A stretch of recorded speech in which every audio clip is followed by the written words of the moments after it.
Shalom, haleluya, puji Tuhan, sahabat pendengar yang baik dan diberkati Tuhan. Saya percaya semua kita adalah baik dalam perlindungan Tuhan. Itulah yang menjadi harapan kita, haleluya. Dan pada kesempatan ini saya akan mau berbagi firman Tuhan. Di dalam kitab Bilangan pasal 33 ayat 52, maka haruslah kamu menghalau semua penduduk negeri itu dari depanmu dan membinasakan segala batu berukir kepunyaan mereka. Juga haruslah kamu membinasakan segala patung tuangan mereka dan memusnahkan segala bukit pengorbanan mereka. Haleluya. Tema kita pada kesempatan ini adalah tidak ada taat 50% bagian yang kedua. Saudara-saudara, di dalam kasih Tuhan Yesus, tidak jauh berbeda dari renungan kemarin atau di bagian yang pertama, tidak taat 50% bagian pertama. Ayat nas yang kita baca menegaskan bahwa Tuhan memerintahkan agar bangsa Israel menghalau semua penduduk lokal yang menempati tanah Kanaan.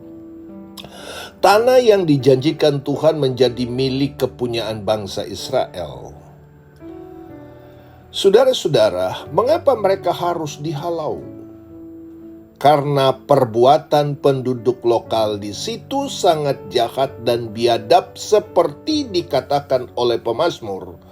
Mereka mengorbankan anak-anak lelaki mereka dan anak-anak perempuan mereka kepada roh-roh jahat dan menumpahkan darah orang yang tak bersalah, darah anak-anak lelaki dan anak-anak perempuan mereka yang mereka korbankan kepada berhala-berhala Kanaan, sehingga negeri itu cemar oleh hutang darah. Dalam Mazmur 106 ayat 37 sampai 38. Jadi saudara-saudara dalam kasih Tuhan, mereka memiliki kebiasaan mempersembahkan korban kepada dewa-dewa dan hidup dalam kenajisan. Oleh sebab itu Tuhan memperingatkan bangsa Israel dengan keras.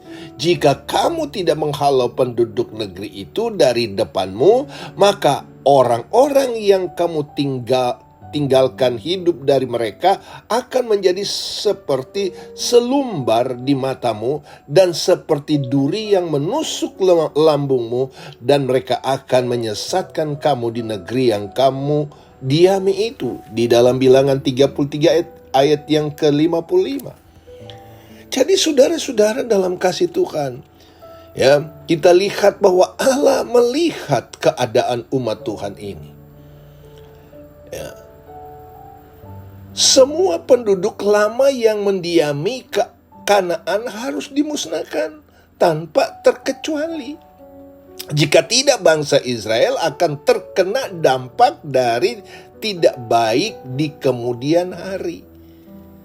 Nah, saudara-saudara dalam kasih Tuhan, di dalam kehidupan kita sebagai anak Tuhan, sebagai Israel rohani, kalau kita ada yang kita tahu yang menjadi penyebab hubungan kita dengan Tuhan itu ada jarak, maka kita harus punya keberanian untuk meninggalkan dan mengusir itu. Sehingga kita tidak kesannya itu taatnya 50%. Tetapi adalah betul-betul kita mengasihi Tuhan, kita mencintai Tuhan, kita berkorban untuk Tuhan, betul-betul total 100% utuh. Itu sebabnya Tuhan berkata di dalam ayat yang kita sudah baca tadi dalam Bilangan pasal 33 ayat yang ke-55.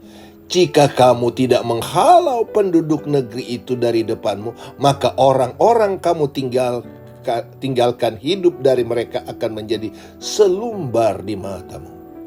Jadi kalau kita biarkan sesuatu yang keliru itu, ya, akan mempengaruhi karakter kita. Ya. Tadinya kita tidak biasa, ya, bentak-bentak, tidak biasa dengan karakter orang yang kasar. Tapi karena kita bergaul terus, kita tahu itu biasa.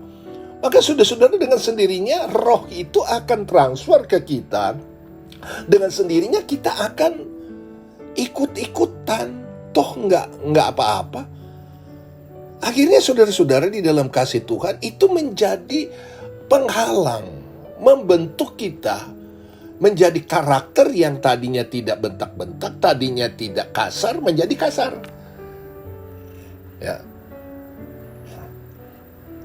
Saudara-saudara dalam kasih Tuhan, saya pernah membaca satu buku di mana saudara-saudara dalam kasih Tuhan,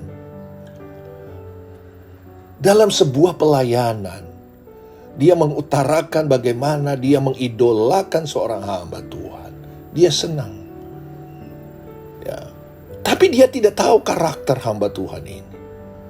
Hidup dalam perzinahan, kawin cerai. Dia dengar, dia berjemaat di situ. Akhirnya saudara, rohnya itu transfer. Rohnya transfer. Dan pada akhirnya saudara-saudara itu menjadi bumerang dalam hidup keluarganya. Karena apa? Ya mungkin karena dia idolakan. Dia senang, wah ngomongnya itu baik sekali. Ya tutur katanya, wah menyenangkan. Padahal hidupnya ada sesuatu di dalam hidupnya. Dia tabur. Kita senang. Tapi kita lupa latar belakangnya seperti apa. Karena dia belum bertobat, dia tidak bertobat. Dia menghalalkan segala cara. Maka itu pun transfer dalam hidupnya. Jadi bumerang. Makanya saudara-saudara, betul sekali firman Tuhan bilang. Ya, jika kamu tidak menghalau penduduk itu, ayat 30, ayat 55, ayat 3, bilangan 33, maka itu akan menjadi alatnya iblis untuk tinggal dan merusak kehidupan kita. Itu sebabnya semua penduduk lama yang mendiami Kanaan harus dimusnahkan tanpa terkecuali. Jika tidak, bangsa Israel akan terkena dampak dan tidak baik di kemudian hari. Nah, kita merindukan sesuatu kehidupan di hari akan datang itu baik, aman, damai, sejahtera, sentosa. Ya, itu kerinduan kita. Namun kalau kita tidak tegas dalam hal ini, nah saudara-saudara, mereka tetap kompromi dengan tidak memusnahkan semua penduduk lama itu. Mereka tetap kompromi dengan tidak memusnahkan penduduk yang lama itu. Akibatnya perlahan, perhatikan, perlahan tetapi pasti. Pengaruh dari kebiasaan-kebiasaan dosa yang dibuat penduduk itu merasuk dan memberi dampak yang luar biasa. Firman Tuhan berkata, janganlah kamu sesat, pergaulan yang buruk merusak kebiasaan yang baik. 1 Korintus 15 ayat 33. Harus kita tahu ini. Hidup kita tidak hanya ya supaya saya diberkati jadi semata, tapi rohani kita juga harus diberkati. Kita bertumbuh yang baik, berbuah yang baik.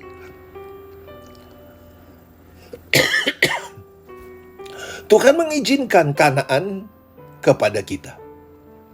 Atau berkat Tuhan, katakanlah berkat Tuhan. Suatu kehidupan yang penuh berkat dan pengharapan. Namun, saudara-saudara dalam kasih Tuhan, ya, berkat itu tidak akan dapat kita nikmati bila kita masih melakukan kebiasaan yang lama yang tidak berkenan kepada Tuhan. Artinya, taat setengah-setengah. Jadilah anak Tuhan yang punya keberanian yang luar biasa. Membuat satu terobosan yang luar biasa. Bahwa saya rindu memiliki ketaatan tidak 50%, tetapi 100%. Yang namanya utuh. Dan itulah kehendak Tuhan yang sempurna. Jangan sampai dosa menghalangi kita untuk menikmati janji yang disediakan Tuhan. Kita berdoa bersama supaya kita, anak-anak Tuhan, Jemaat Bethesda, menjadi keluarga yang taat, utuh, 100% melalui pemahaman firman Tuhan. Tuhan Yesus tolong kita semua. Saya percaya dan doa saya, saudara diberkati secara jasmani dan rohani.